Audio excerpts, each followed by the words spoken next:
So you're going to push this box, and you're going to get it moving, and then you're going to stop pushing on it. And you're going to let it slide to a stop. And so the question is, you know the mass of the box, you know how fast it's going at the point you let it go, what is the coefficient of friction between the box and the floor? And so we're just going to go at this using conservation of energy. So we know our initial energy. Our initial energy is just 1/2 mv squared.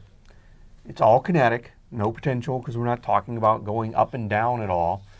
Well, and we know our final energy. What's our final energy? It's 0. Why? It's come to a stop. And so what's in between? Work due to non-conservative forces. And I've left potential energy out of this because it doesn't play a role. So this work due to non-conservative forces. What is the work due to friction? The work due to friction is minus the force of friction times the distance that you go. Why is it minus?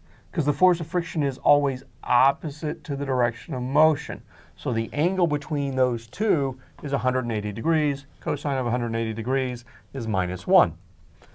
So we've got the work of friction. It's minus the force of friction times distance.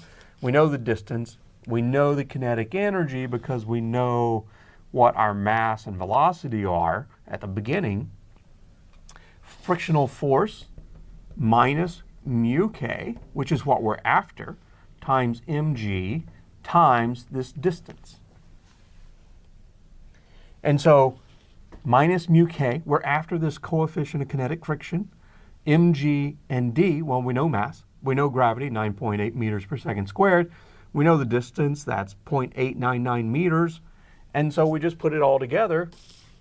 1/2 mv squared minus mu k mgd equals 0. Turns out the mass doesn't matter. We solve for mu k, and once you've solved for mu k, you've solved the problem. And there you go.